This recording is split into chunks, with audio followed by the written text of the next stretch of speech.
Un señor de proyecto recibe una idea y tiene que implementar en el plazo y no pasarse del presupuesto. Ese es un excelente jefe de proyecto. Muy mal procesador de ideas. Incluso tú en tu modelo planteas el dividir las oficinas de innovación y las oficinas de proyecto. Nosotros por eso creamos ese concepto de la IMO. La IMO es Innovation Management Office. Es un equipo de gente, no es una oficina física. Son las personas que se encargan de tomar una idea y transformarla en un proyecto. Y después se la paso a la PMO, a la Project Management Office, que es otra estructura que no tiene nada que ver con innovación, que es implementación del proyecto.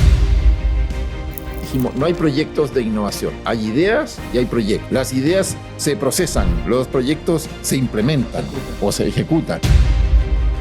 Y esa distinción ha hecho que efectivamente nos vaya bien implementando en las empresas ese modelo, porque la gente por fin entiende que no debe mezclar. Eso es lo que no te puede pasar. Es riesgos inherentes al no innovar en el negocio actual. Mientras que el riesgo de Explore es que no funcione, es el riesgo de innovación, es que lo que estás probando en realidad no funciona. Esta tecnología no funcionó como pensábamos, no hay deseabilidad. Mientras que en el exploit o explota tu negocio, el riesgo es La muerte. la muerte. Que te mueras de inanición, de obsolescencia o de que te deje caer un disruptor. ¿Qué puede pasar? Tú eres taxi amarillo, nadie del mundo del taxi pensó que venía Uber. Claro. Y de repente, ¡pah!, un negocio, estabas en tu zona de confort, murió ahí mismo. Tuviste que a la fuerza innovar en el negocio que tienes. Eso es la ambidiestralidad. Estás al mismo tiempo atento al lento deterioro de tu negocio actual y atento a lo que podría ser. Esto es Mentes Inquietas Podcast. Ideas, felicidad, acción. Hola queridas mentes geniales, este es un nuevo episodio de Mentes Inquietas y hoy tenemos a un invitado especial, una verdaderamente genial de la innovación en Latinoamérica, el maestro, pero también consultor, Guillermo Beuchat. Guillermo, bienvenido a este espacio. Muchas gracias, Cristian. Muy honrado estar aquí en Cartagena. Guillermo es un consultor de renombre en Latinoamérica, chileno, que ha sido cofundador de una consultora a nivel internacional que se llama Transformers, de más de 25 años de trayectoria, mi querido Guillermo. Guillermo, quiero que nos cuentes en estos años de trayectoria cómo ha sido trabajar con corporativos, la innovación y el desarrollo constante de estos negocios. Bueno, yo te diría que para iniciar, cuando inicié no se hablaba de innovación, se hablaba de I+D, de ciencia. Okay. De investigación y desarrollo, de lo que hace la universidad. Era el profe de la universidad que hacía investigación en un laboratorio y lo que quería era patentar algo. Y las empresas, muy pocas, hacían algo de eso, de tener un poquito de ciencia, laboratorio, pero muy pocas empresas. Y no se entendía la diferencia entre investigar e innovar. Okay. Entonces, en el mundo empresarial en que me metí yo, que venía de ese mundo, cuando empezamos a hablar de esto, ¿qué es innovación? Claramente no es solamente ciencia. Claro, hay patentes en la innovación, hay patentamiento, hay ciencia, sí, claro, pero no toda la innovación. O sea, tú puedes innovar en cualquier cosa, puedes innovar en la experiencia del usuario, del cliente, puedes desarrollar un packaging nuevo, y nada de eso es patentable ni es ciencia. Entonces, ¿cómo es la cosa? Y así fue como partimos hace ya 25 años van a ser en Chile, comentando este tema y ampliando este lenguaje con algunos clientes que creyeron eso al inicio, ¿verdad? Y desde el inicio con clientes grandes corporativos. Siempre fue ese, yo venía de ese mundo y por lo tanto me salió fácil el mundo más corporativo. Y claro, quienes innovaban eran empresas como mis primeros clientes, como Siemens de Alemania. Claro, ellos venían ya con una trayectoria gigante. Yo me subí un poco a ese carro y ya para cuando cumplimos 10 años eso había llegado a Chile y había fondos públicos. Y los fondos públicos fueron una gran cosa. Lo mismo que acá hay el Impulsa y otros fondos en Colombia. Hace 15 años atrás, eso en Chile provocó un fuerte desarrollo de las empresas, que las empresas instalaran capacidad para innovar. Y eso lo que creó fue una industria de consultores, que tampoco había. Y nos subimos todos a ese carro. Pagó el gobierno en esa época una proporción significativa con un subsidio de lo que se podía hacer Y así fue como 200, 300 empresas chilenas rápidamente se metieron en el tema de innovación. Y nosotros aprendimos a ser consultores de innovación en el camino, ¿viste? Así que eso fue... Y bueno, después ya fue madurando y ya llevamos los últimos años especialmente, ha tenido un desarrollo gigante. Y por ahí a mitad de camino, hace 12 años ya, salimos fuera de Chile como consultora. De hecho, mi primer cliente extranjero fuera de Chile fue Alpina, aquí en Bogotá. Alpina. Sí. Después fuimos a México, fuimos a Perú, fuimos a Ecuador, otros clientes. ¿Y por qué? Porque en esos países tampoco había un gran desarrollo del tema y se dio en forma bien natural salir fuera de Chile. Así fue como conocí Cartagena. Ya el 2017 estuvimos acá por primera vez con un programa que financió el Banco de Desarrollo de América Latina, el CAF. Con ese banco financiamos un programa aquí en la Universidad Tecnológica de Bolívar. Y ahí fue cuando conocí a Luis Carlos, a la universidad, y desde entonces que tengo una relación anual, diría yo, con Cartagena. Con Cartagena. Claro. Me has contado que es una de las ciudades que más te gusta visitar. Me encanta. Incluso vengo cuando no tengo un trabajo que hacer. A descansar, a Claro, descansar. una ciudad fabulosa y arrancar del frío. Guillermo, maravilloso. Yo no soy presentador, soy un entusiasta de la creatividad, de la innovación, un aprendiz eterno de esta área de conocimiento que tanto me apasiona. Y creo que he cometido un breve error al inicio y no te he pedido que te presentes para que te conozcan un poco más. Más allá de esa breve introducción que yo hice de quién es Guillermo, pero ¿quién es Guillermo Beuchat? Guillermo, bueno, casado, 4 hijos y 6,5 nietos a estas alturas. Así que eso es. Pero en lo profesional yo soy ingeniero civil industrial de la Universidad de Chile, que es una profesión bien dura de la ingeniería, digamos, de la industria. Claro. Pero después ya me ablandé y me puse más para el lado de la creatividad que de la ingeniería, que no es lo mismo. Y me hice un diploma en administración y finalmente me hice un magíster de estos que son online full, pero está espectacular en España, en la Universidad de Barcelona, máster en innovación, en gestión de la innovación, para ser bien exacto. Así que siempre tuve una trayectoria, digamos, en lo profesional del mundo de la ingeniería, de la tecnología, etcétera. Y como te digo, primero tuve una vida corporativa. Fui empleado de la Shell, de la petrolera. Los primeros años de mi vida era el hombre de la TI, de la tecnología. Tecnología, sí. Claro, ingeniero de soporte de usuarios. Estaba metido definitivamente. Y llegué a ser el subgerente de tecnología de Shell en Chile. Y yo era usuario de la tecnología. Después me cambié al otro lado y me fui donde un vendor. Yo era el gerente general de una empresa que representaba en Chile los equipos marca Compaq. Ok. Claro, Compaq, Acer, Sun Microsystems, toda la época de oro de la computación, como decíamos. Y durante 6 años vendí esa tecnología en esa empresa que ya no existe, que se llamaba Siente. Y después, ya habiendo sido usuario de la tecnología, después fui ventas de la tecnología, me pasé a consultor de la tecnología y me fui a PricewaterhouseCoopers, a los auditores, a PwC, donde fui socio de implementación de tecnología, socio de la consultoría de Price. Durante 6 años también implantando SAP, el software de gestión. Claro, que es una tremenda aplicación y grandes proyectos complejos, en general, de años de duración y mucho recurso metido, muy complejo todo eso. Y ahí estuve 6 años y cuando finalmente salí de PricewaterhouseCoopers, PwC vendió el área de consultoría de la que yo era socio, se vendió a IBM. Y a mí me dijeron, o usted se va de empleado a IBM o se va para su casa. Y yo me fui para mi casa. Y me fui y aquí estoy porque ese mismo día, fundé Transforme, que es mi propia consultora, y seguí muy metido en lo de la tecnología y la TI y últimamente en la inteligencia artificial y todo eso. Así que mi trayectoria fue siempre de la tecnología, diría yo, y en todos los ámbitos, como ejecutivo, como ventas, como consultor y últimamente como consultor. Y además has ocupado una serie de cargos ejecutivos en redes globales de innovación, como la Red de Innovación Chile, Cientet. ¿Cómo te dio con eso? Cargos más del gremio, ¿no? Okay. En Chile existe una red que son 140 empresas y personas relevantes, que se llama la Red de Innovación de Chile, de la que yo fui fundador. Y Y ese es un gremio, es una alianza entre todos los interesados, que es lo que hace una actividad de difusión, de redes de contacto, hacer networking entre quienes son los que están metidos en la innovación, tanto en la academia, las empresas, hay de todo ahí.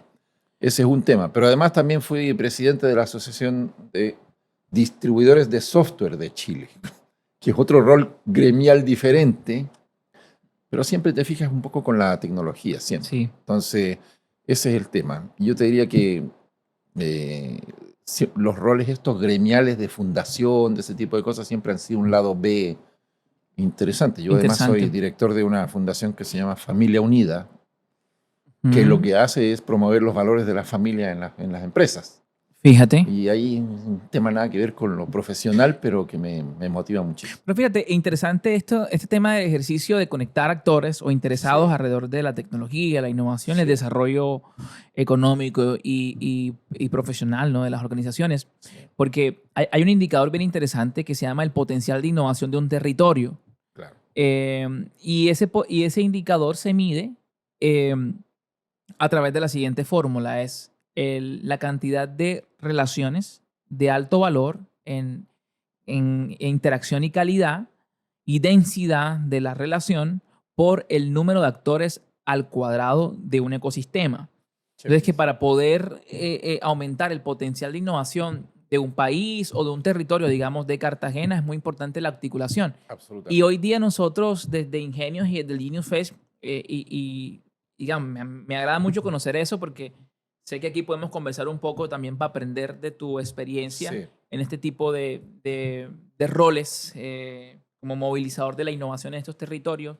Y es, ¿cuál es el éxito de hacerlo, ¿no? Y cómo logramos que esas relaciones de valor se den entre los actores. Nosotros estamos comenzando, ya llevamos un año de una comunidad de actores alrededor de la innovación, alrededor de la consultoría y el desarrollo profesional, donde hay entidades tanto empresariales, consultoras, hay actores también de organizaciones gremiales como Cámara de Comercio, entidades gubernamentales como la gobernación, la alcaldía y también emprendedores y la sociedad civil. Desde tu experiencia, ¿cuál podría ser el éxito para que esta comunidad siga avanzando hacia escenarios que posibiliten esa articulación, ese networking entre los actores que potencien pues, la capacidad y el potencial de innovación del territorio? Claro, excelente tu pregunta, porque no es fácil lograr esa articulación. No sé, yo he participado ya en varias de estas experiencias, incluso una también que es una red de asociados que se formó en torno al Centro de Innovación de la Universidad Católica, allá de donde yo soy profesor. Yo te diría dos cosas. La primera es cuál es el propósito. O sea, no sé si conoce la teoría del propósito, todo esto de Simon Sinek y toda esta maravilla. Sí. Claro, el propósito tiene que interpelar a la gente, motivar a la gente y convencer a la gente y persuadir, y todos queremos ir allá. Entonces, cuando tú le dices, hagamos redes, pero la pregunta cae de cajón, ¿y para qué? Claro. Entonces, el propósito tiene que estar orientado a algo que realmente motive a la gente. Pues si yo te digo, nuestro propósito es evitar que se contaminen los ríos de Cartagena o los cuerpos de agua de Cartagena, mucha gente se sube a ese carro. ¿Por qué? Porque en lo personal se sienten llamados e interpelados por esa convocatoria, porque lo creen a pie juntos. En el tema de innovación no es necesariamente tan claro. Entonces uno tiene que decir, sí, innovar, pero ¿para qué? ¿Qué queremos? Si tú me dices territorio, sí podría ser. Calidad de vida de los ciudadanos. También podría ser un tema escolar de los jóvenes. Pero si tú dices a la gente, es que vamos a innovar en las empresas, lo hagan ellos, viejo. Claro. Porque estamos hablando de convocar todito el ecosistema. Entonces lo primero que necesitas es encontrar un propósito que interpele a todos por igual. Es un tema. Y lo segundo es la propuesta de valor. O sea, ¿qué exactamente ofrece esta red a los que van a participar? Porque el que va a participar a veces se pone con plata, cuando hay cuota para participar, como en el caso de la Red de Innovación Chile, hay un financista, que es la Universidad Católica de Chile, que financia el sistema, porque si no, no anda, no funciona. Ofrece su salón para los eventos, etc. Entonces te falta una propuesta de valor. ¿Y qué es una propuesta de valor de una red? ¿Cómo se traduce en la práctica? Porque decirle a la gente es que te vas a encontrar en un coffee con otra gente igual que tú, interesada, está perfecto, pero no anda espontáneo. Hay que hacer cosas, como por ejemplo, si quieres que la gente se conozca y entable relación, esa típica mesa chiquita de speed dating, de 1 minuto con cada uno y se van turnando todos. Genial, pero tienes que inventar algo, actividades, mecánicas que hagan que la gente efectivamente rompa la inercia, porque el problema es la inercia. Claro. La inercia del más de lo mismo está muy enraizada. A ti te pagan el sueldo a fin de mes o eres emprendedor y no te llega, pero igual estás metido en lo tuyo. ¿Por qué habría yo de salirme? Que me nazca hacerlo. Entonces son dos cosas, como te digo, un propósito que me llame, que me busque, que me interpele y además un paquete de actividades o de valor agregado importante. Nosotros, por ejemplo, la Red de Innovación Chile, como tiene un carácter muy amplio, hay todo ahí, todo metido, los intereses son muy distintos. Entonces, ¿qué hemos hecho? Solo grandes eventos, que creemos que es lo que nos queremos hacer, que se llaman Innova Más, con el signo más. Innova Más Diseño, por ejemplo. Y convocas a todos los interesados en Design Thinking, en la unión entre diseño e innovación, y es un evento al que van 500 personas en la universidad, que dura un día, un máximo un día, y de esos hay 4 en el año, y es todo lo que hay. Pero hay otras redes, por ejemplo, hay una fantástica que me encanta a mí, que lo sigo y lo replico, que se llama Ampliando Círculos. El Ampliando Círculos es un evento en que cada uno paga su cerveza en un bar, y es un evento de 30 personas, 25, que van a interactuar con alguien, un gurú. Traen a alguien, un profe, un empresario, un emprendedor, un financista, lo que sea. Una persona que toma cerveza con todos los demás en un ambiente cervecero. ¿Viste? ¿Quién va ahí? Mucha gente joven. También van unos viejos del capital, del venture capital, a ver dónde pueden invertir y se juntan y ponen la temática. ¿Quién la pone? El invitado. Ese Ampliando Círculos está genial. Van en su versión 40 y tantos. Hacen muchas de estas, siempre lleno. Nunca más de 30 personas. Entonces lo que hay que hacer, creo yo, fuera de tener un buen propósito, es diseñar un plan que no sea muy improvisado, sino que bien diseñado, de en qué consiste hacer redes. ¿Qué es? ¿Para qué? ¿Cómo lo vas a hacer? ¿Con grupos de a 30? ¿Con mega eventos de a 500? ¿Con Zoom webinars? No sé, pues, ¿cómo lo vas a hacer? Y ese cómo sí tiene importancia, mucha. Claro. Entonces, y además no es una, tienes que tener, tú estás tratando de articular el ecosistema desde ingenios, por ejemplo, o el FEST que tienes ahí del año pasado que me mostrabas. Si tú haces eso, son varias actividades. Es el FEST, más esto otro, más lo de más allá. La otra cosa que uno aprende es que no lo haces tú, sino que lo hacen los propios actores. Claro. ¿Verdad? Hay un articulador, pero ese no suele ser el que habla mucho o se promociona mucho, sino que está tras bambalinas haciendo que hablen otros, claro, otros que le interesen a la gente. Pero rápidamente descubrimos nosotros que no a todo el mundo le interesan todos los temas. Entonces, si el ecosistema es grande, hay que atomizar los eventos, hacerlos más pequeños, con distintas maneras de interactuar.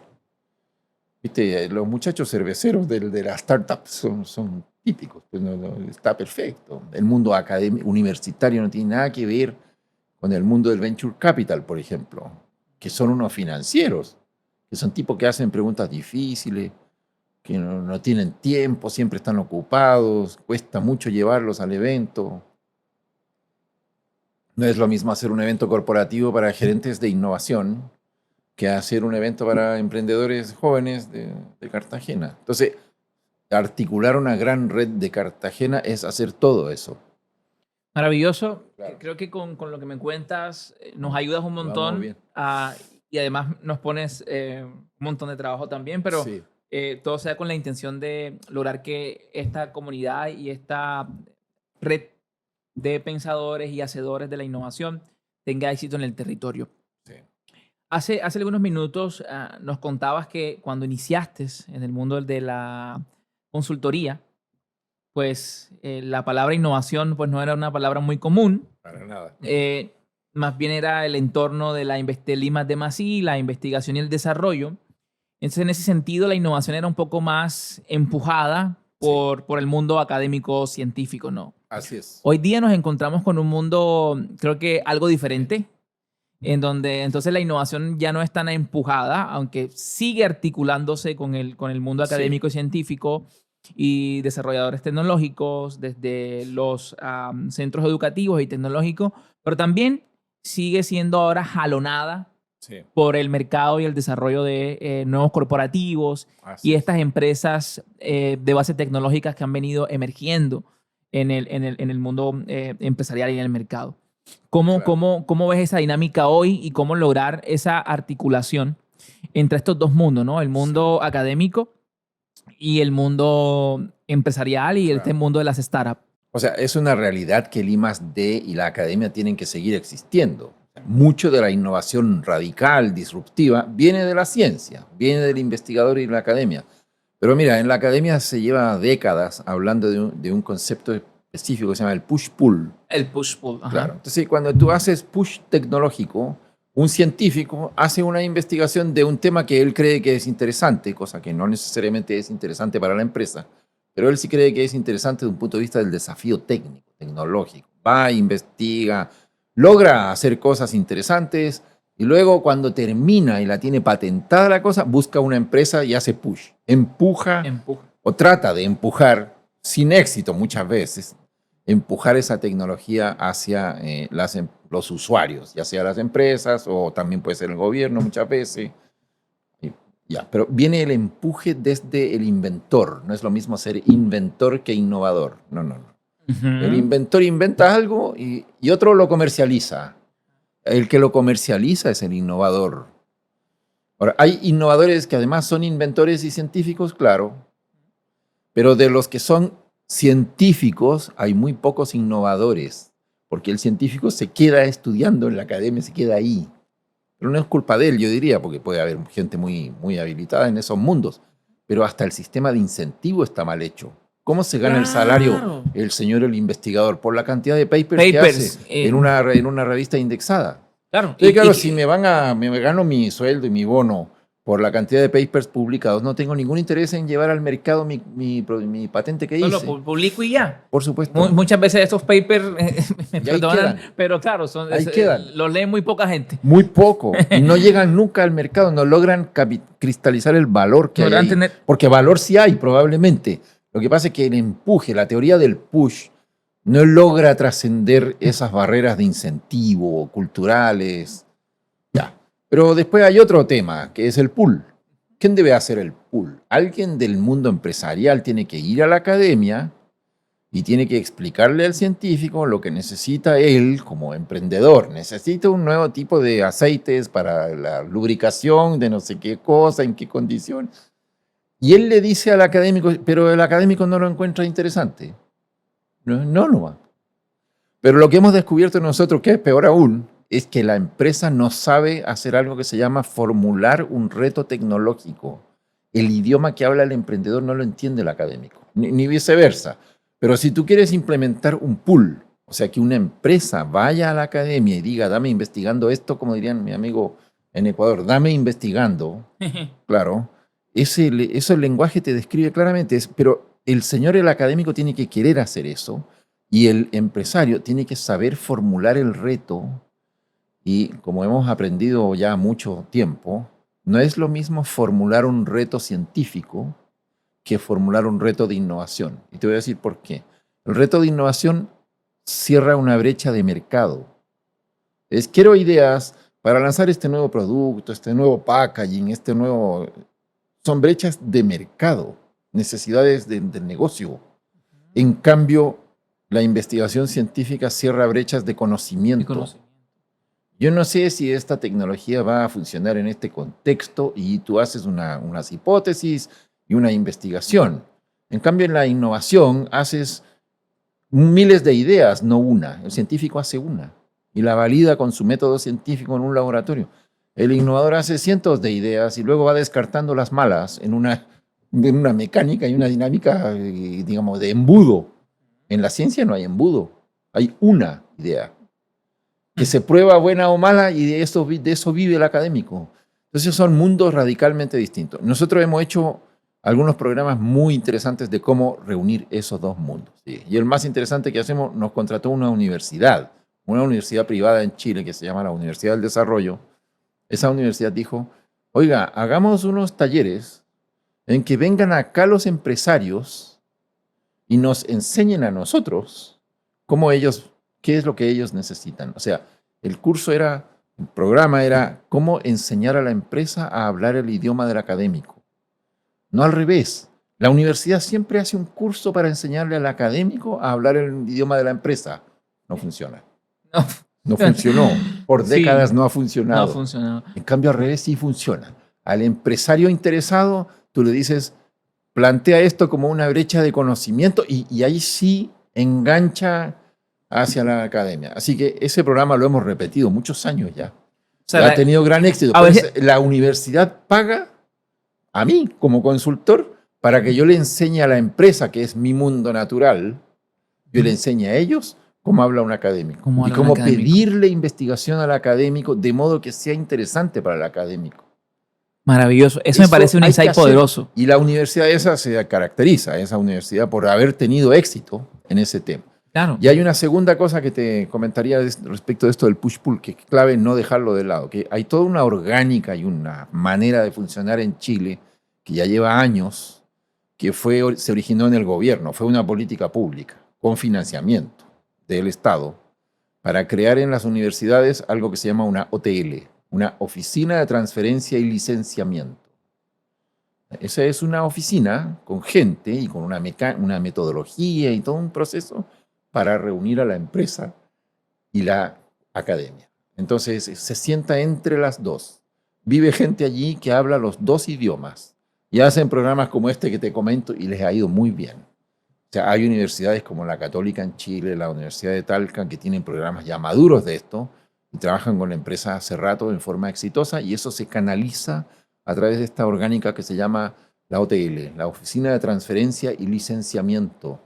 Pero no está pensada unidireccional, no es transferir y licenciar la propiedad intelectual de la universidad, es bidireccional, es también capturar la demanda.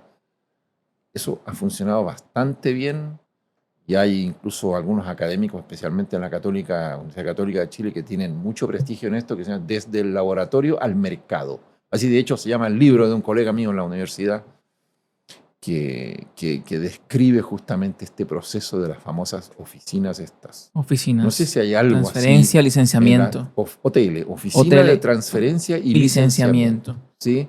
Manejan los contratos, hablan el idioma de la empresa, saben de negocio, pero son parte de la universidad. Y adentro, otra cosa que aprendieron hace rato ellos, no a todos los académicos les interesa, no importa, vamos a trabajar con los 20 académicos que sí les interesa innovar, no solo investigar. Y no buscamos que todos los académicos lo quieran, ¿no? Me basta con que vengan 20, 2 de medicina, 4 de la ingeniería, no sé qué, que vengan los que quieran. Y por esa vía, como lo que vinieron sí funcionó, se han ido sumando otros que ven. Pero no es que tú tengas que transformar a 1000 académicos de una tremenda universidad estatal para que todos quieran ser emprendedores o todos quieran transferir, no. Claro. ¿Por qué?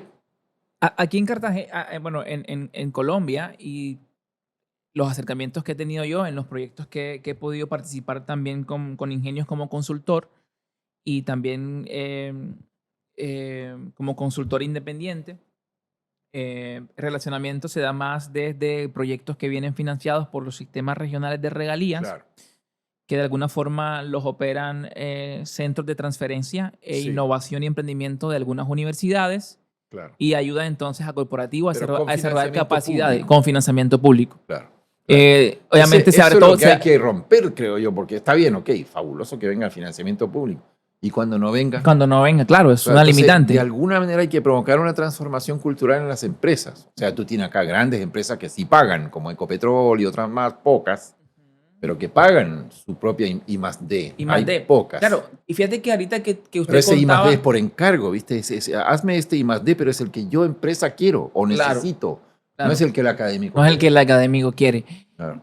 Fíjate que un ejemplo poderoso de lo que tú nos estás contando puede ser lo que hoy está sucediendo en el mundo de la inteligencia artificial. Así es. Hay un paper que ha posibilitado el desarrollo de las grandes LLM, los Sí, grandes lenguajes modelos de lenguaje. Y es este paper que hacen los científicos no de la academia, sino de un corporativo, Corporativo. que es Google, el paper de Attention is all you need. Y ese paper desarrollado por científicos corporativos, si es que podemos Sí, llamarlos sí. así, Así ha es. sentado las bases del desarrollo que conocemos hoy de los grandes modelos de lenguaje y la inteligencia artificial. Entonces es Claro. una muestra de cómo, Es que, o sea, cómo ahí se de que se articula la puede, ciencia y y la de que se tecnología. puede. Y de que se Ahora, puede. evidentemente que uno no tiene la plata de Google. Claro. O sea, Google Entonces, es más que el PIB de algunos países de Sí, Latinoamérica. entonces digamos. la pregunta Pero- ahí es cómo logramos que Sí. se pueda dar en corporativos de más bajo nivel o Claro. más pequeños. Hay buenos ejemplos. Aquí no sé cómo está avanzado el tema en Colombia, pero en Chile ya hay fondos públicos para este tema. Hay el Centro Nacional de Investigación en Inteligencia Artificial que reúne a todos los académicos, pero no solo de las universidades, sino de las empresas. Pero yo creo que pasa algo con la inteligencia artificial. ¿Sabes cuál es? La velocidad. Claro, Que cualquier política pública ya nació atrasada. claro. O sea, te lo Sí, digo sí, sí, derechamente, y no porque tenga nada, yo he trabajado para el sector público muchas veces, pero es una realidad, es una cosa práctica. Para las empresas también. O sea, una empresa latinoamericana que es de cierto tamaño, la velocidad de movimiento no va a la velocidad de la inteligencia artificial, eso es mucho más rápido. Entonces, yo te digo, ¿cuánto tiempo se demoraron las empresas en adoptar el chat GPT? Ujú. Y todavía faltan muchas, pero ha ido rápido. Sí, no sé, la mitad de la gente puede usar el chat GPT, pero no lo dejan usar los de TI porque está prohibido por seguridad, porque se van a enterar no sé qué. Viejo, ¿qué hace la gente? Se va al café y lo usa. Igual. Para la empresa lo usa, pero tiene que hacerlo en el café. ¿Por qué? Porque la empresa se quedó pegada en el pasado. Pasado. Sí, sí, Entonces, sí, sí. claro, eso, ¿cómo rompes esa inercia? Para mí, la innovación lucha contra la inercia. Si la innovación le dices es innovación en inteligencia artificial, mucha más lucha y más velocidad, porque la inercia que ya era mala con la innovación tradicional, esa gran inercia que hace difícil movilizar la empresa, ¿cómo lo haces con la inteligencia artificial? Es un drama, va demasiado lento. Hoy en Latinoamérica vemos poquísimas aplicaciones, de verdad, digamos. Claro, porque sí, el chat desarrollo GPT, estás tecnológico. jugando con el chat GPT, pero de desarrollo con Desarrollo. ahí se ve poco en el mundo corporativo, muy poco. ¿Mm? Y eso es por falta de agilidad organizacional. Es demasiada inercia.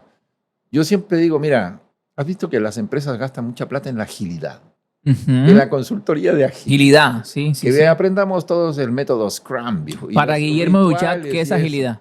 Claro, es que agilidad no es innovación, claramente. No, tú puedes ágilmente seguir haciendo más de lo mismo. Y toda esta metodología ágil la puedes emplear y no innovar nada. Al revés, en cambio, no funciona, porque el que es innovador sí es ágil. El que es innovador fue ágil, llegó primero al mercado, muy oportuno, cambió y pivoteó la idea 4 veces hasta que arribó muy rápido.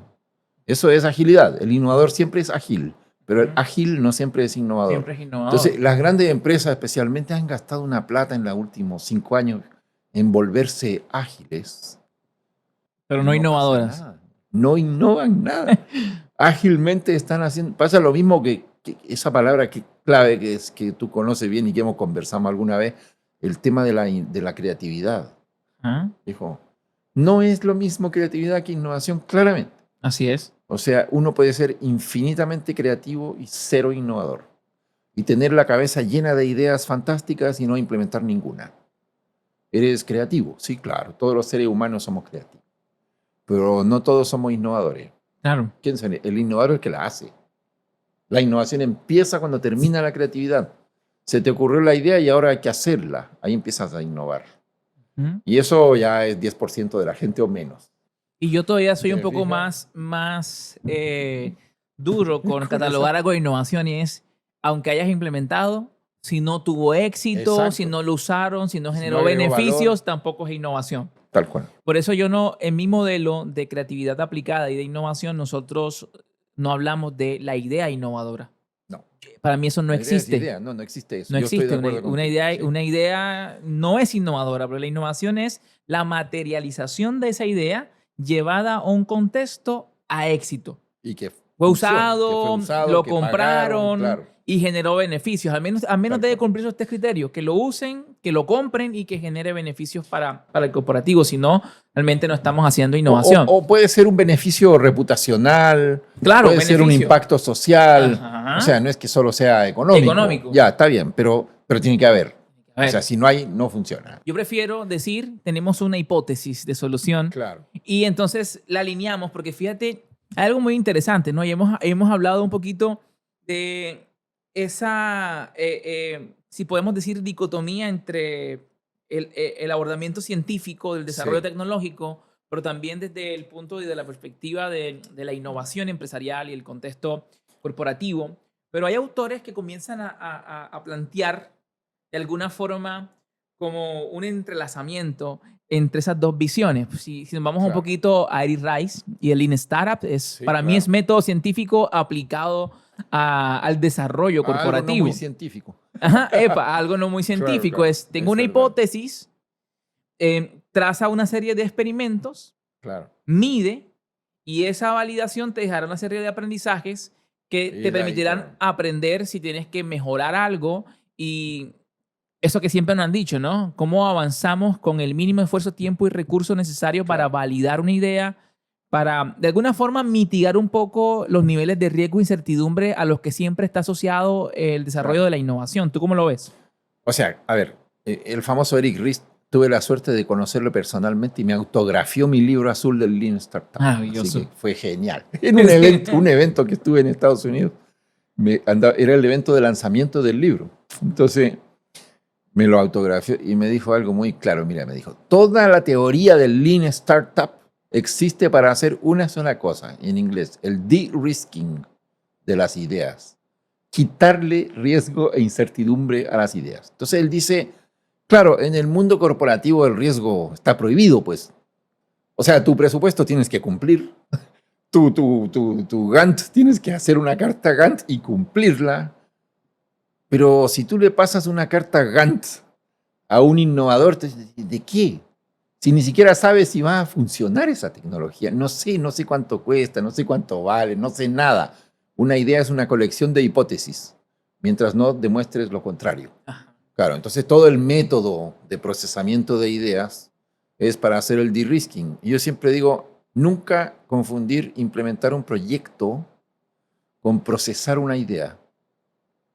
Porque cuando tú tienes ideas, lo que haces es procesarlas con un proceso que viene del Lean Startup y en alguna medida del Design Thinking. Hay varios conceptos ahí, pero tú estás procesando una idea que es una declaración de servilleta o de post-it amarillo. Dice, hagamos esto. Demuéstrame que eso es una buena idea. ¿Cómo haces eso? Con este proceso haces el de-risking. ¿Hasta cuándo haces eso? Hasta que le has quitado la incertidumbre a la idea. Si en ese proceso se te cae la idea, en buena hora, que se caiga antes de pasar a implementar algo que es una mala idea. Claro. Por lo tanto, el proceso tiene por objetivo descartar 95 de cada 100 ideas que son malas ideas. Bien, eso es innovar, es el Lean Startup, es estos modelos iterativos, circulares, de pivotear la idea, de hacer experimentos, de probar cosas. Y eso termina con una o dos de cada 80, 100 ideas, te queda una, te quedan dos después del embudo.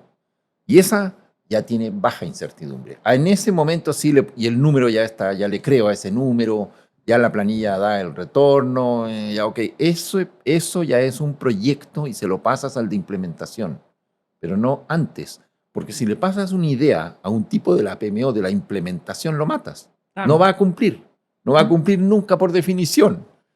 Un señor de proyecto recibe una idea y tiene que implementar en el plazo y no pasarse del presupuesto. Ese es un excelente jefe de proyecto. Muy mal procesador de ideas. Incluso Sí. tú en tu modelo planteas el dividir las oficinas de innovación y las oficinas de proyectos. Tal cual. Nosotros por eso creamos ese concepto de la IMO. ¿Ah? La IMO es Innovation Management Office. O sea, es un equipo de gente, no es una oficina física. Son las personas que se encargan de tomar una idea y transformarla en un proyecto. Y después se la paso a la PMO, a la Project Management Office, que es otra estructura que no tiene nada que ver con innovación, que es implementación del proyecto. Pero esa gente tiene que recibirlo con baja incertidumbre Claro. para que ellos funcionen. Entonces, por eso nuestro modelo efectivamente, como tú bien sabes, lo separamos. Dijimos, no hay proyectos de innovación. Hay ideas y hay proyectos. Las ideas se procesan, los proyectos se implementan Ejecutan. o se ejecutan. Y esa distinción ha hecho que efectivamente nos vaya bien implementando en las empresas Claro. ese modelo, porque la gente por fin entiende que no debe mezclar. Y ayuda a contrarrestar esa inercia Claro. de la que has hablado Así es. del corporativo, a tener un poco más de certidumbre Sí. al momento de implementar Claro, porque proyectos. tú lo que quieres es que la cultura acepte esto de experimentar. ¿Mm? En vez de decir, no se puede, probemos, dice, Claro. probemos. ¿Y qué pasaría si? ¿Y qué pasaría así? Ya. Pero para que te diga eso un corporativo, tiene que haber un espacio separado de la operación. Claro. Porque Claro. voy a estar haciendo un experimento y si sale mal. Por ejemplo, ¿cuánto cuesta hacer un experimento? Oye, hay un presupuesto de $50,000 para estar haciendo experimentos. Desde el día 1 sabes que ese dinero lo podrías perder. ¿Qué gerente en su sano juicio va a perder $50,000? No, eso no existe. El tipo tiene un presupuesto de $1 millón al año, tiene que cumplir $1 millón al año. Y no va a destinar ni $1 de esos a hacer ninguna clase de experimento porque no va a poner en riesgo su presupuesto operacional. Por eso que el presupuesto de innovación nunca está en la operación. Está separado. No innova las áreas operativas. Innova puede ser que la gente sea, pero el dinero, sabes que es un dinero a riesgo. Claro. La Vas a innovación meter es, hora hombre y dinero a riesgo. Podría fallar. la innovación es un ejercicio entonces estratégico. Totalmente estratégico. Nosotros recomendamos que cuelgue del más alto nivel de la organización, por lo menos el presupuesto, si no las personas, y que se maneje en forma independiente. Esto me lleva a un término que yo conocí por un libro escrito por Alexander Osterwalder, Sí. uno de sus últimos libros, Varios creo que es el libros del antepenúltimo. gurú máximo de todos nosotros. Sí, él habla La empresa Es invencible. invencible.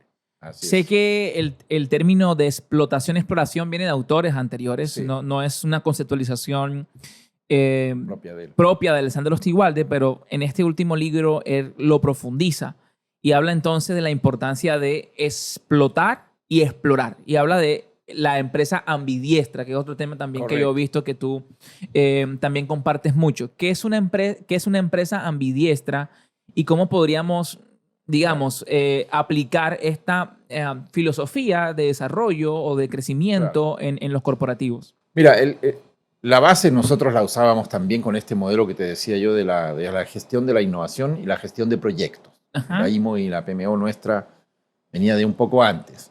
Pero Osterwalder lo lleva un paso más allá y dice, la empresa se desenvuelve en dos mundos. Uno es el negocio que ahorita está explotando. Ese negocio que hoy tengo. Entonces yo soy una empresa de transporte y tengo camiones. Ese es mi negocio. Y en ese negocio yo puedo y debo innovar. Pero la motivación es diferente.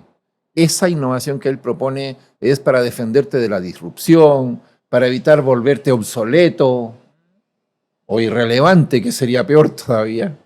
Pero él dice, tengo un negocio en marcha y tengo que optimizarlo, tengo que hacerlo en forma diferente. Se puede ser muy disruptivo en ese mundo operacional. Yo puedo cambiar en forma muy radical mi negocio, pero sigue siendo el mismo negocio. Entonces yo tengo hoteles, entonces soy dueño de una cadena de hoteles, entonces yo puedo hacer un modelo de negocio genial, pero sigo siendo cadena de hoteles. En cambio, él dice, no, dice, pero además, por eso habla de ambidiestralidad, porque al mismo tiempo, simultáneamente, esa empresa tiene que estar preocupada del negocio a 2 años o a 3. ¿Qué vas a estar haciendo en 3 años? Capaz que no es hotel, está cerca del hotel. Pero capaz que aparece un negocio para, ¿cómo serían? Hostales de estudiantes. Entonces voy a tener un hotel long term donde los alumnos puedan venir de las regiones, instalarse cerca de su universidad, y es un arriendo de largo plazo, una especie de Airbnb como Unos de co-living. estudiantes, unos co-living así con un cowork para los muchachos y deporte conjunto y bla, bla. Y un bar en el primer piso, todo eso junto, y ahí capaz que ese es, mire. Entonces, eso se llama Explore, dice Osterwalder, dice, al mismo tiempo que estás innovando en tu negocio actual, también estás explorando, dice, las nuevas oportunidades. Y para explorar las nuevas oportunidades, él habla del modelo de 3 horizontes, por ejemplo, y el modelo de, eso es, ok, quiero los negocios nuevos, pero adyacentes. ¿Qué está cercano a la hotelería? Yo soy hotel hoy día. ¿Qué está cercano? Bueno, alrededor de la hotelería están los restaurantes, también están los campamentos, los campings, y empiezas como a alejarte de tu core business y ya llegas a lo totalmente transformacional y tienes un hotel como ese de los japoneses, de un ataúd que te metes en 1 metro cuadrado. Sí, es una sí. cosa impresionante. Pero ese, él dice, entonces tienes que simultáneamente estar innovando para resolver este problema de obsolescencia, de evitar que entre un disruptor, prepararte bien, casi blindar tu negocio actual, al mismo tiempo que estás explorando lo nuevo. Los riesgos es la diferencia, porque el riesgo del que está en un negocio es que vengan y te lo rompa, pues.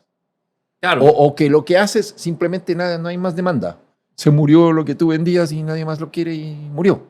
Eso es lo que no te puede pasar. Es riesgos inherentes al no innovar en el negocio actual. Mientras que el riesgo de explore es que no funcione. Es el riesgo de innovación. Es que lo que estás probando en realidad no funciona. Esta tecnología no funcionó como pensábamos.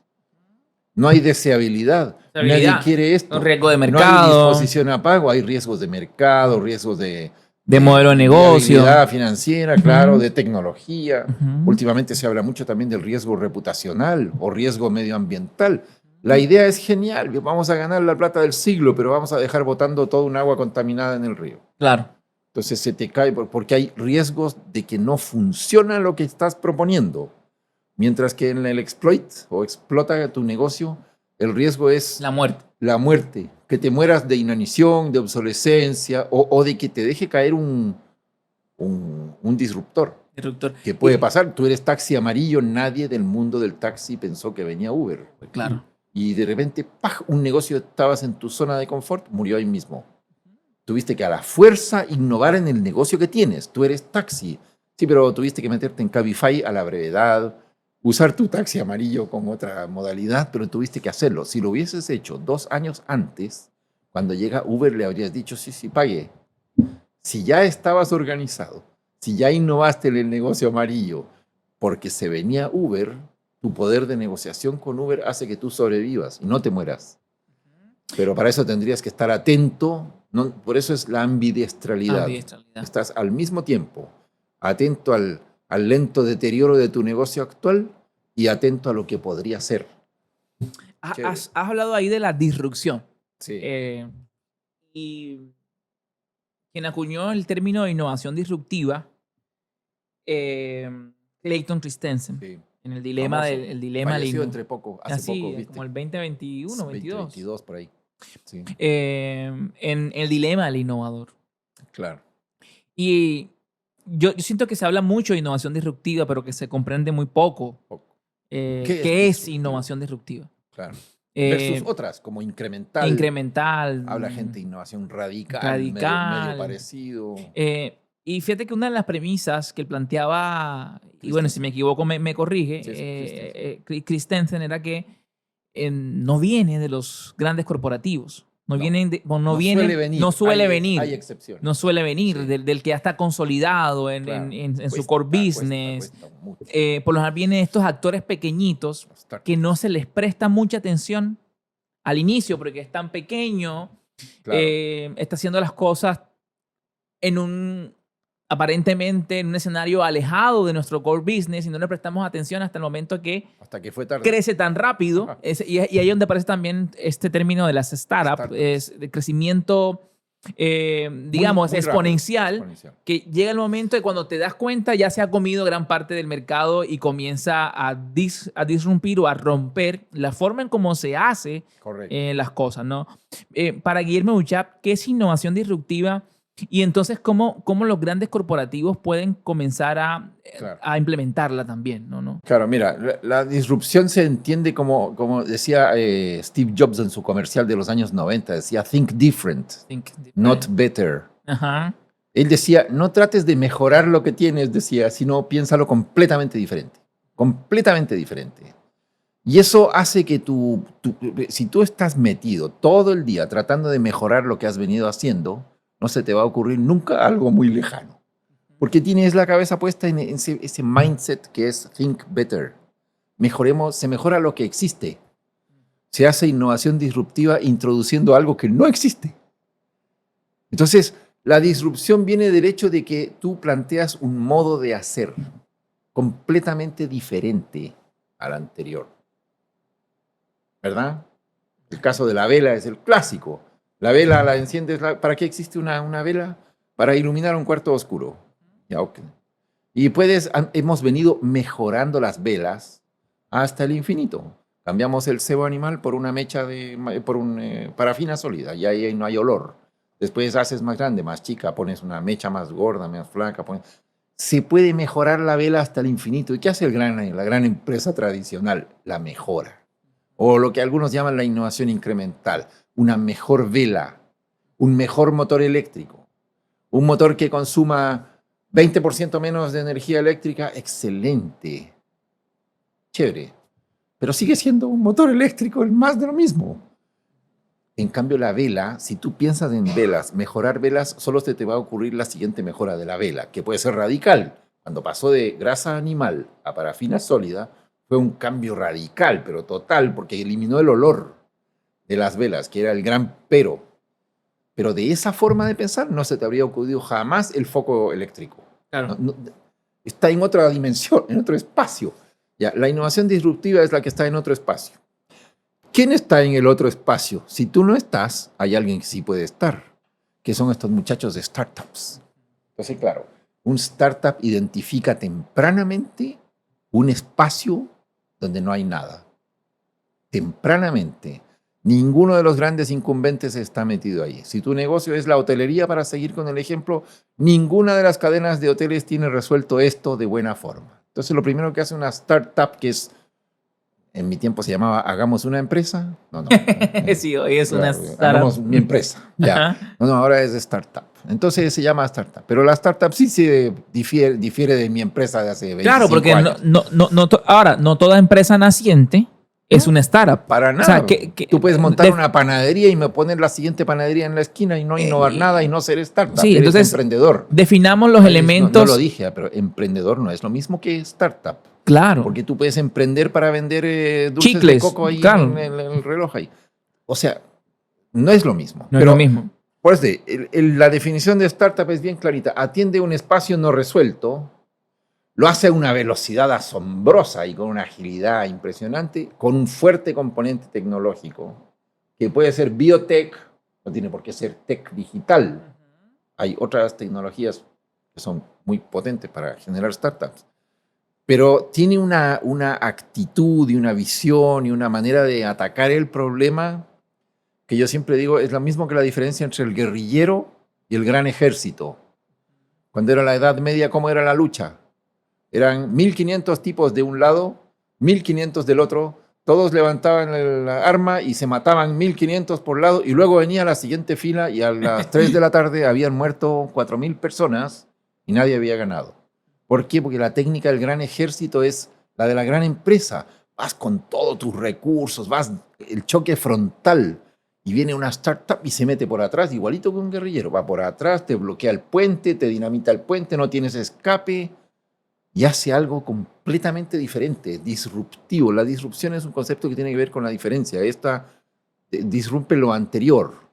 La disrupción siempre es respecto de algo. Tú eres disruptivo respecto de la situación actual. Debe haber una comparación. Siempre hay un patrón, hay un elemento, claro. porque disrupción es justamente hacer algo distinto de lo que existe. Entonces, claro, cuando a eso le agregas velocidad, le agregas agilidad ahora sí, le agregas tecnología, le agregas una estrategia muy de rápida evolución. ¿Has visto que la planificación estratégica de una empresa es una vez al año? Y hacen el plan estratégico y después hacen un presupuesto. No, la startup hace estrategia una vez a la semana y cambia la estrategia cada 3 meses y pivotea, va cambiando. Entonces, esa velocidad, esa agilidad, eso es lo que no tiene el corporativo. Entonces es muy difícil, son mundos agua con aceite. Tan agua con aceite que casi no logran trabajar juntos. Hay mucho fracaso en lo que se llama el corporate venturing, que es hacer un negocio con una startup. Eres, no sé, eres Ecopetrol o eres el Hotel Hyatt o eres no sé quién, y viene una startup con algo genial para tu negocio, Él inventó una cosa genial y te la está ofreciendo. Y trata de hacer negocio contigo y no puede. ¿Por qué no puede? Porque él tiene otra velocidad, otra visión estratégica. La tecnología no es compatible. Salta el abogado corporativo y dice, no, me tienes que firmar todos estos contratos, y le pasa al niño de la startup un contrato de 150 páginas totalmente asimétrico a favor del corporativo y quiere que el niño se la firme, si el niño ni siquiera la sabe leer. Me pasó, literalmente, con un NDA, con un documento de non-disclosure, un documento de confidencialidad. Vamos a entrar en un negocio, viene el gran corporativo y me pasa 70 páginas un acuerdo de confidencialidad que solo protege la información del corporativo. Yo veo esto y le digo, pero, viejo, de partida, no porque sea una startup lo vas a tratar así, viejo. No, tienes que hacer un documento de 3 páginas, no de 70, que esté en castellano y no en idioma leguleyo, que lo pueda leer el niño, 3 páginas, y que defienda los derechos de él igual que los tuyos. Y el tipo del abogado corporativo salta y me dice, pero eso no lo podemos hacer. Claro que no, por eso que no hacemos nunca negocio con startup. Claro, mira. Porque el tipo ese corporativo está acostumbrado a tratar con proveedores. No es lo mismo un proveedor que una startup. No. Sí. El proveedor es un proveedor y tiene que cumplir todo el protocolo para ser tu proveedor. Chévere. Esto no. Esto requiere de un espacio de flexibilidad que el corporativo no suele tener. Por eso el corporate venturing, que es la disciplina de hacer negocios con startups, está muy naciente y básicamente implica varias cosas, pero la principal que implica es que el corporativo esté dispuesto, quiera hacerlo, porque implica cambiar sus procesos. Del corporativo. Mira, lo veo como un ejercicio de innovación abierta. Sí, se puede catalogar dentro. Es un modo de innovación. El corporate venturing es una de las múltiples disciplinas de la innovación abierta, que es capturar ideas desde fuera de tu empresa. ¿De quién en este caso? De una startup. Digamos, en tu experiencia, y me parece interesante porque realmente recientemente he tenido 2 corporativos grandes, que son clientes nuestros, en Ingenios, que han manifestado la intención, interés de atraer startups para sus procesos de innovación. Sí. Pero incluso ellos tienen un vacío de conocimiento de cómo se implementa, cómo se gestiona, y también un vacío de cómo se gestiona legalmente. Claro. Legalmente. Cómo, digamos, en la experiencia que ustedes tienen aplicando y acompañando a grandes corporativos en este ejercicio de Venture Capital, Corporate Venture Capital, porque Venture Capital es otra cosa y ahorita podríamos hablar de la diferencia entre qué es un Venture Capital y qué es un Corporate de riesgo. De riesgo. Sí. Mira, el concepto que junta a todos se llama Corporate Venturing. Hacer negocios con startups y corporativos. Listo. ¿En qué modalidades? La más básica de todas se llama Venture Client. Y es que tú transformes esa startup en un proveedor tuyo y le des espacio en tu laboratorio para que pruebe la solución, y lo haces a cambio de exclusividad habitualmente.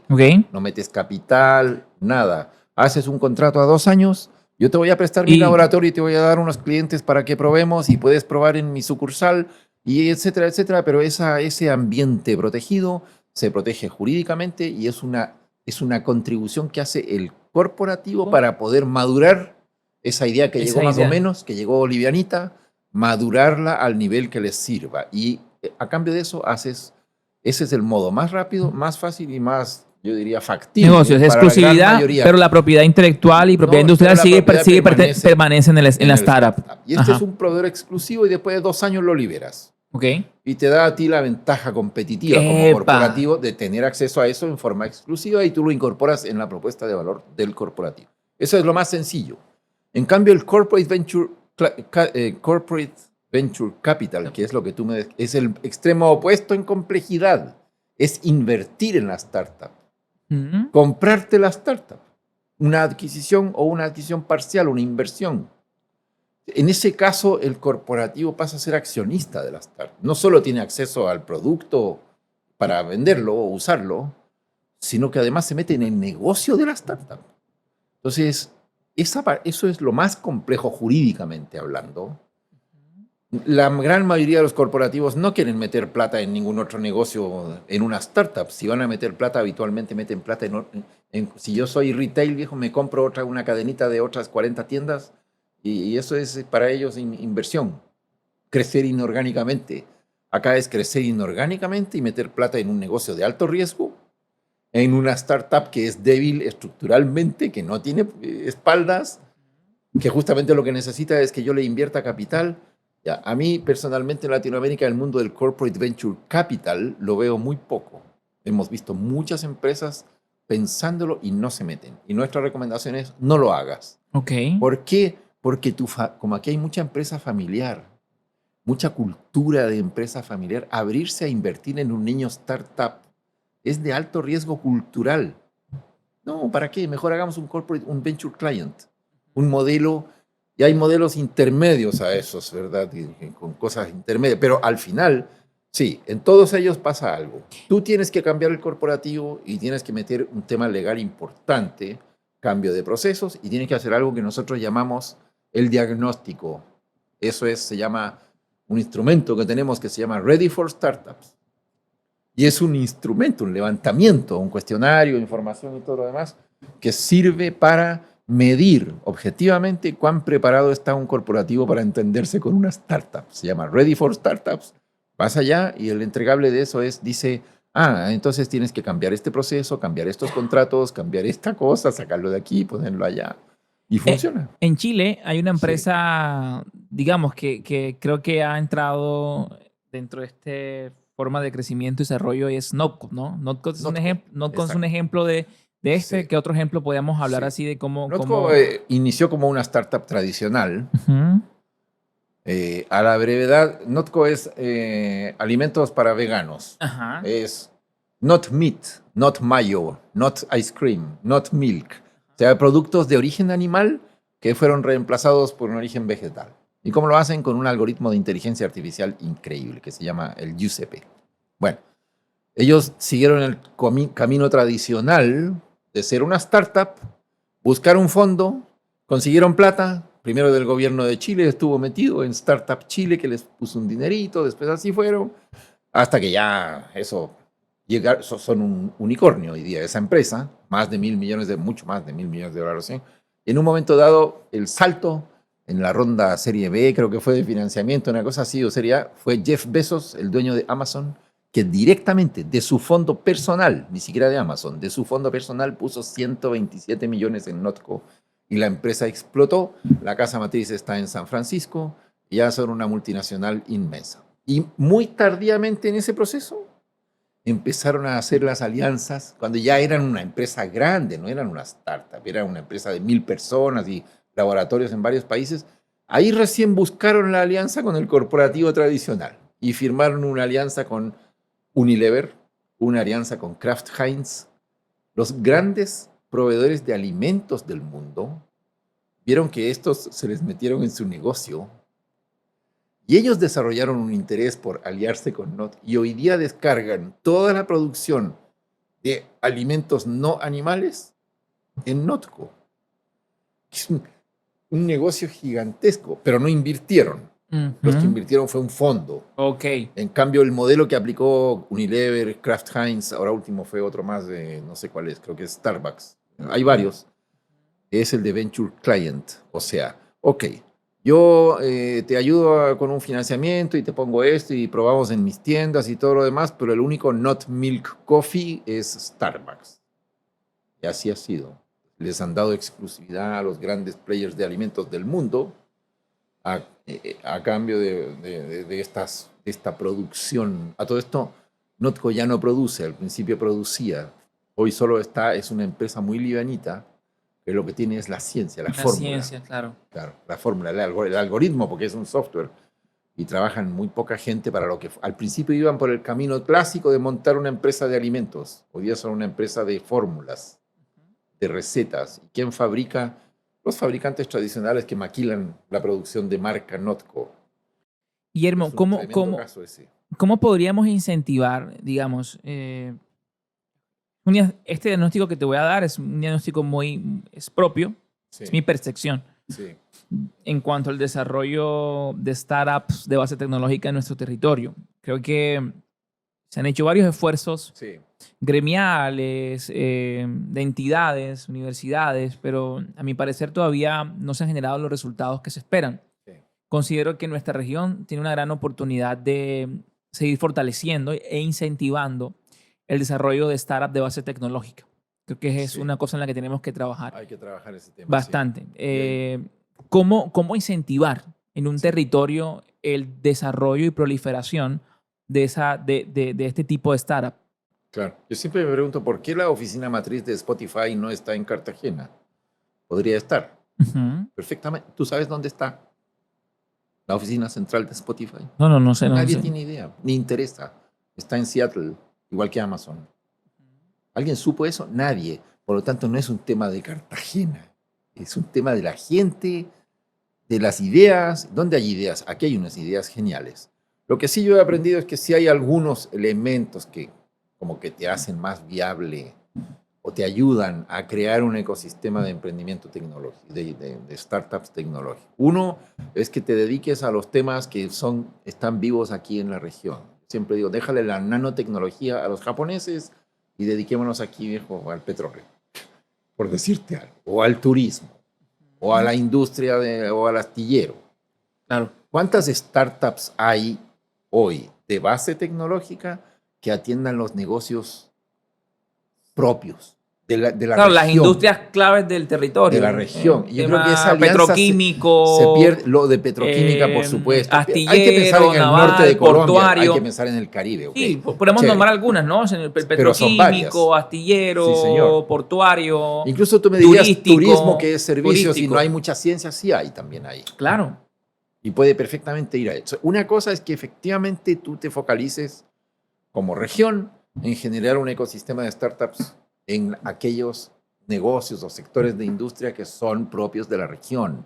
¿Por qué? Porque no conoces otra cosa. Si es por eso, mejor te vas a Miami y te dedicas a otra cosa. Pero Claro. si te vas a quedar acá, hay eso. Ese tema. Es un primer tema. Todo lo que es turismo, hotelería y gastronomía está lleno de emprendimiento basado en tecnología que podrías perfectamente... ¿Por qué no nació Notco aquí?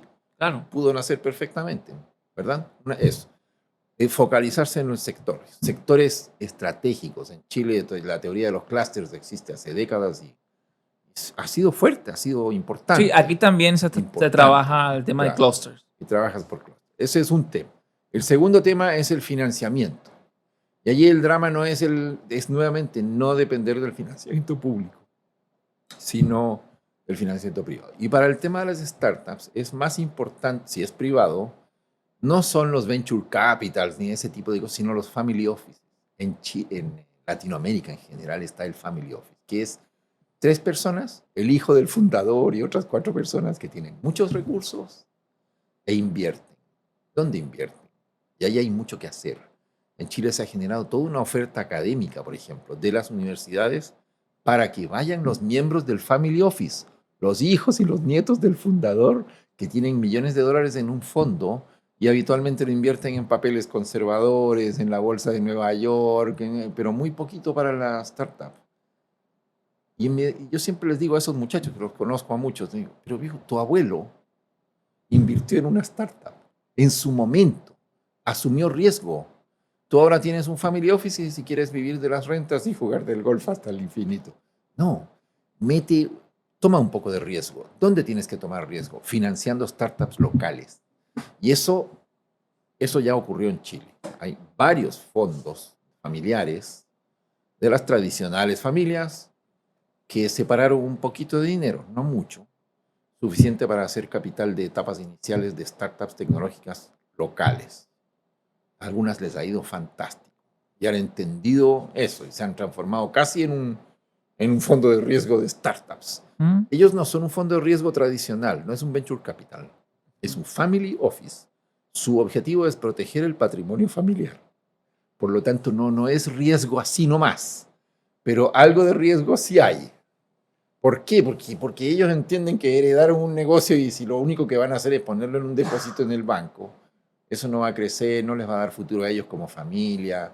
Entonces, están manejando cada vez más nuevos negocios en esta oficina de gestión patrimonial. En Colombia hay docenas, de hecho hay cientos, en todo Colombia, empresas de estas, firmas de family office. Se llama family office genéricamente. Pero es el patrimonio familiar que lo administran 4 personas. Sí, yo he trabajado para una de las fundaciones asociadas a una de las grandes familias. Fundaciones, claro, sí, Santo Domingo. Santo Domingo. Claro. Hay muchas Santo Domingo es uno de nuestros clientes. Sí, pero las fundaciones no tienen fines de lucro muchas veces. No. Pero cuando es family office sí tiene. Pero sí tienen muchos programas de inyección claro. De capital sin pedir retorno. Su objetivo es social en ese caso. Sí, sin pedir retorno y a veces hay que postular a eso y eso son buenas fuentes para startups. Y yo he acompañado incluso unos programas donde la inyección ha sido buena. para unas startups. Eso me encanta. Pero no para startup, ha sido más para el core de la startup es más negocio, más riesgo, quiero decir. Sí, más Por eso riesgo. es otro argumento. No es impacto social necesariamente. Es business. ¿Quién maneja el business de Santo? Es otra oficina. Ya. ¿Cuál es el? Yo quiero ir cerrando el espacio, pero quiero ir cerrando con una pregunta: ¿cuál es el rol de nosotros, los consultores? Sí. En esa movilización y en ese ejercicio de crear el espacio propicio para que nuestros clientes, grandes corporativos, accedan a abrirse un poquito en sus ejercicios de desarrollo y de innovación y comiencen a conectar con startup. ¿Cuál es nuestro rol y cómo deberíamos operar en ese sentido? O sea, yo creo que hay un rol tremendo aquí y lo ha habido por algún tiempo y la AI no lo está amenazando para nada, que es el rol de difundir este tema. No es darle una solución tecnológica y facturar, no. Es hablar con los clientes para educarlos en el potencial, en el lenguaje. Es un proceso lento. ¿Cómo haces eso? Con un programa para ejecutivos. Yo hago muchos jornadas de reflexión estratégica para los ejecutivos de una empresa y nos pasamos 3 días hablando de innovación, qué podríamos hacer, qué no podríamos hacer, qué es innovación. Lo más impresionante es que llevo 20 años haciendo lo mismo y todavía hay clientes. Todavía hoy hay gente que no entiende la diferencia entre creatividad e innovación en el mundo empresarial. Hasta el día de hoy. Llevo 20 años haciendo clase y todavía hay un espacio muy grande. Y ahora me preguntan, ¿y qué pasa con la AI? Pasa todo, digo, súbete ya. Súbete ahora mismo. Yo le digo, yo como consultora ya estoy subido. Completamente. Mi rol como consultor hoy es ser un muy buen usuario de Gemini, que me encanta para hacer deep research. También uso las versiones pagadas de ese Grok, que está muy bueno, el de Amazon. He visto que Transformer ha generado incluso una startup de inteligencia artificial. Eso no lo mencioné, pero Transformer dejó de ser una consultora tradicional el año pasado y ahora es un Venture Studio. Dice el lenguaje gringo que existe, lenguaje gringo para todo. Pero Venture Studio, ¿qué es? Una empresa que crea otras empresas, ya sean propias o a pedido. Entonces viene un corporativo con una genial idea y no tiene la gente para hacerlo, ni el método. Yo te la hago. Te hago la startup. Incluso te saco el root.NET, no sé cómo se llama. Hago todo. Te pongo el abogado, el marketing, nos lanzamos con este negocio, pero antes te voy a hacer pruebas, experimentos y productos mínimos viables y aplicamos nuestra metodología de innovación a una idea de un corporativo. También puede venir un founder, ya tenemos un par de ellos. Viene típicamente un joven genio que tiene una idea realmente, nos dice, la encontramos genial. Y en ese caso, nosotros somos co-founders. O sea, nuestra consultora pasa a ser fundadora de la startup y hacemos un negocio ahí, vamos metidos en el patrimonio. O sea, ya no me pagan por horas, sino que me pagan con acciones de la nueva cosa que estamos armando. Eso se llama un Venture Studio. Y además puede pasar, como pasó en este caso, que tú comentas, que viene un director de nuestra firma, que es mi hijo, consultor senior ahí, especialista y profe de inteligencia artificial, y viene con una idea genial. Y dice, ya, y la incubamos nosotros, desde adentro de Transforme. Hoy ya es una empresa independiente, tiene clientes, ya está traccionando, va como avión, y es una startup para el negocio legal, principalmente, para los abogados, y es un buscador semántico en documentos propios. Es como un super Google semántico, que es toda una tecnología, que ya la tiene Google también, pero es sobre tus propios datos. Subes tus contratos, tus elementos y eso busca y hace un trabajo sobre tu propia base de datos de 15 años de contratos y escrituras que tenías en el estudio. Claro. Y le dices, dame un modelo para hacer una cosa, y te recoge las ideas de un montón de documentos propios. Ya, eso existe, se llama Power Finder, y ya es un primer emprendimiento tecnológico dentro de nuestra propia consultora. Entonces, hoy día, la verdad es que nuestra consultoría es mucho, la innovación ya la sacamos de la práctica de hacer talleres de design thinking, lo hacemos, pero no mucho, y en cambio son de estrategia, mucho de estrategia de innovación, o innovación estratégica, que es meterle la innovación pero a un nivel mucho más alto en la empresa, y en vez de que me paguen por hora, me pagan por equity de la cosa que estamos creando. Cosa genial, porque entonces pasamos a hacer un Venture Studio, así se llama, una unidad de un negocio que fabrica otros negocios propios o de terceros y va metido en ellos. Nos metemos en la ejecución. Antes no lo hacíamos, antes era consultoría. Le decíamos al cliente qué tiene que hacer. Ahora no, ahora no lo hacemos nosotros mismos, lo cual es un desafío enorme y no ha sido nada de fácil, te aseguro. Y para mí, a la edad que tengo 65 ya, viejo, ya debería estar jubilado, según muchos de mis amigos. Acabo de reemprender. Imagínate. Con este Power Lens. Está genial, está fabuloso. Estoy fascinado. Y lo que ha implicado tecnológicamente es que ahora ya soy power user de las herramientas, de ahí. O sea, tengo versiones pagadas de todas estas herramientas y las uso todo el día. Maravilloso. Guillermo, yo quiero agradecerte realmente por esta conversación y este espacio. Ha sido muy enriquecedor para mí. Y quiero que te despidas con un consejo, más bien, o una orientación para aquellas empresas o grandes corporativos que quieran adentrarse al mundo de la innovación abierta y del venture, corporate venturing. ¿Cuáles serían las claves para dar los primeros pasos? Son muy pocas cosas. Lo primero es perderle el miedo. Y lo segundo, que va muy amarrado a eso, es perder la soberbia. Porque yo creo que soy el mejor para mis ideas y yo conozco mi mercado. Falso. Hay un niño startup allá afuera que la conoce perfectamente y tiene una mejor idea que tú. Eso hay que reconocerlo. Primero, reconocer que sí, que afuera de mi empresa hay buenas ideas y que sería bueno que hagamos algo. Y para eso hay que perder el miedo y la soberbia, ¿verdad? Lo segundo es prepararse, porque no anda fácil. O sea, preparar tu propia organización para entenderte con esas startups. Cambiar los procesos. Ese tema legal que tú mencionaste no es menor. Este tema hay que estar metido. Las formas jurídicas son diferentes. También los contratos son diferentes. Es un tema también grueso. para desarrollar la confianza de que la startup se acerque también. Correcto. Y la startup dice, no, es que son muy débiles, van a morir el próximo año y ya no van a estar y yo no puedo hacer depender mi tremenda empresa de esa gente y así. O de la mentalidad es voy y mi know-how lo voy a dar y después, y después como ellos tienen pues todo el potencial, el capital, me roban la idea y puedo. Protegerse adecuadamente y hacer todo. Ese es un tema. Y yo te diría que otra cosa que hay que hacer y que yo siempre lo llamo, creo que es fundamental, es establecer lo que se llama el espacio seguro. ¿Qué es un espacio seguro? En el mundo financiero existe, se habla del sandbox. Un sandbox es un espacio dentro de tu empresa en el cual puedes hacer pruebas. Es el cajón de arena donde juegan los niños. Ahí puedes hacer pruebas, puedes hacer lo que quieras sin poner en riesgo la operación de toda la empresa. Entonces, ¿quieres probar si esto funciona con el sistema de cuenta corriente del banco? No lo haces la prueba con el sistema de cuenta corriente del banco, se te podía caer el banco.